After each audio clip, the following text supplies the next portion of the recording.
Four games, four wins, 12 points for Manchester City. And as you guys know, Man City are the only team in the Premier League in the 2024-2025 season to go four wins. They're still yet to lose a game, they're still yet to draw a game.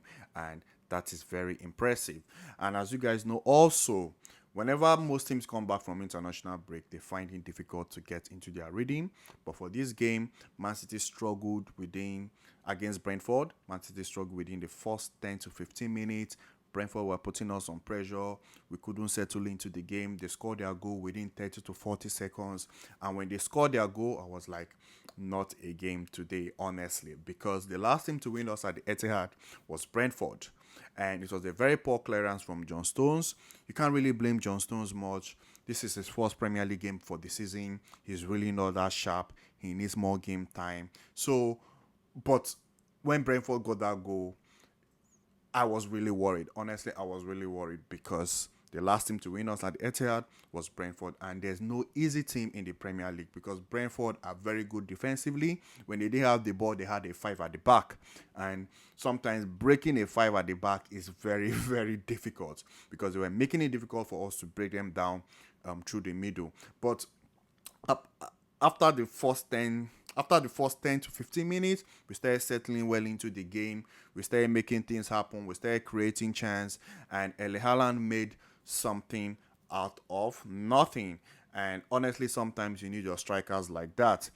He just turned and shot the ball, and that was the first goal. And I know sometimes Erling Haaland usually gets criticized for not being good with his feet, like the likes of the Isak or the Hurricane and all that. But I always say there are different profile of striker. The way Henry was as a striker was different from the way Samuel Eto'o was as a striker. The way Harry Kane is as a striker is different from the way Lewandowski is as a striker. Your strikers don't really have is your the primary job of a striker is to score goals. Every other thing, to me, I feel is secondary.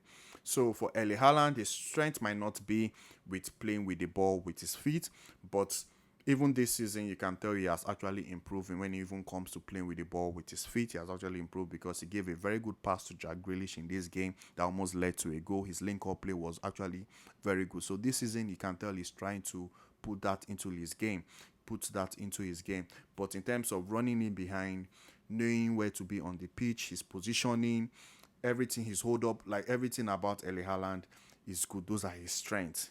Knowing how to bully the defenders, run behind, position well, those are his key strengths.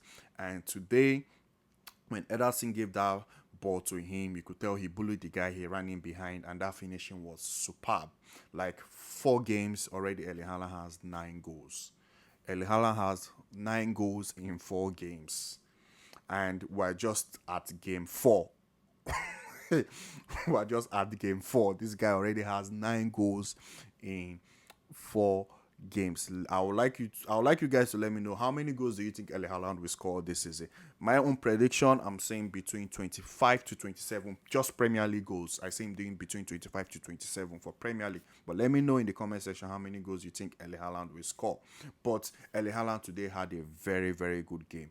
He might not have more touch on the ball, but then when he gets the ball, he will likely get a goal. And shout out to Ederson. I'm so happy we didn't get to say Ederson this season because there were rumors about him leaving. He almost left, and I guess maybe Pep convinced him to stay.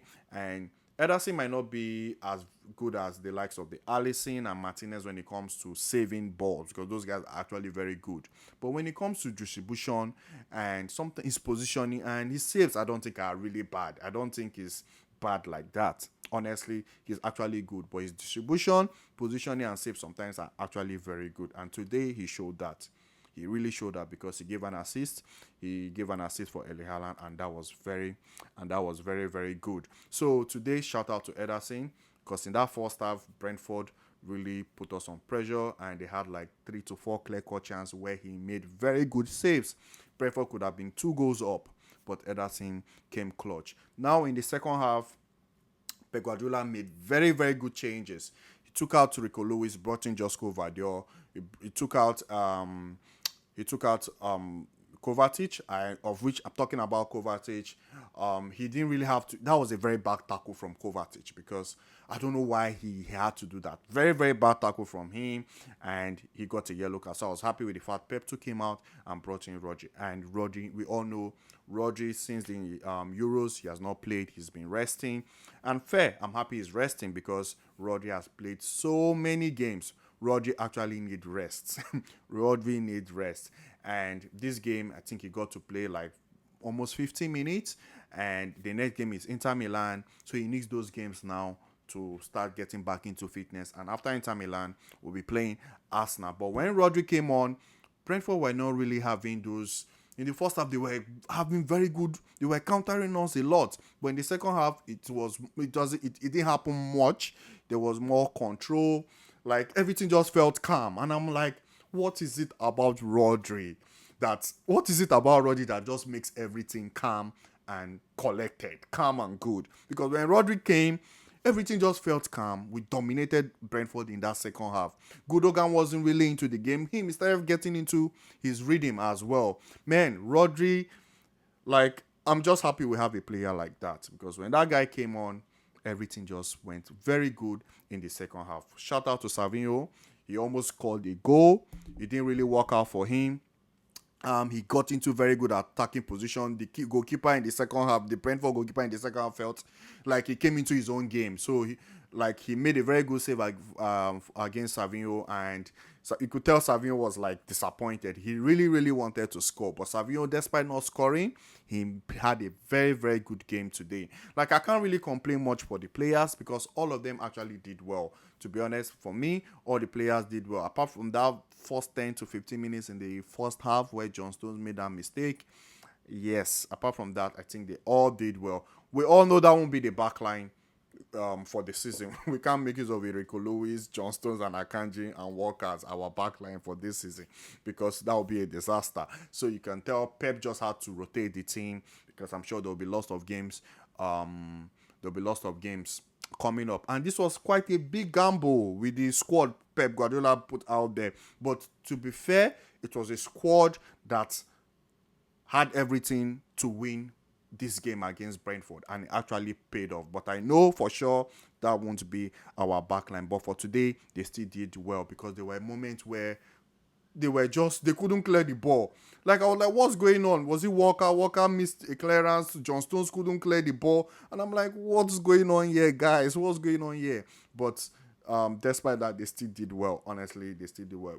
The only thing I wish for is if we kept a clean sheet.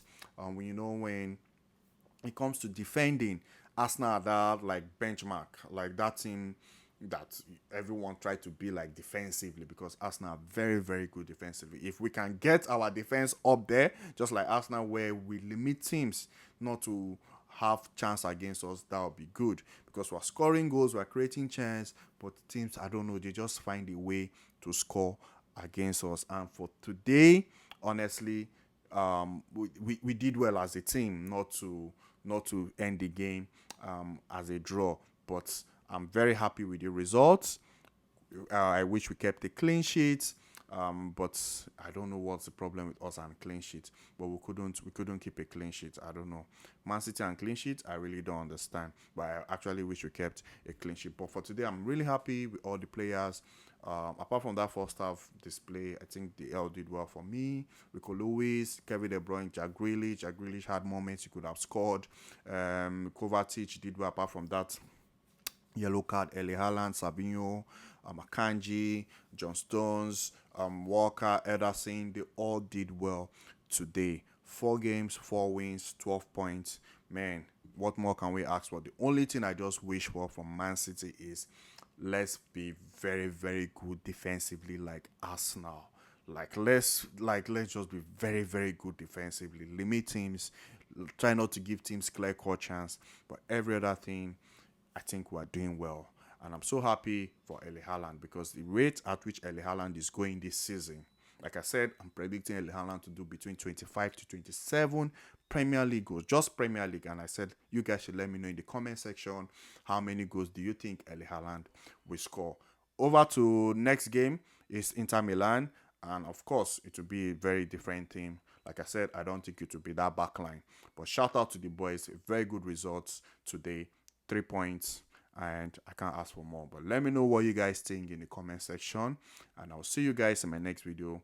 Please do not forget to like. Do not forget to subscribe. Thank you very much.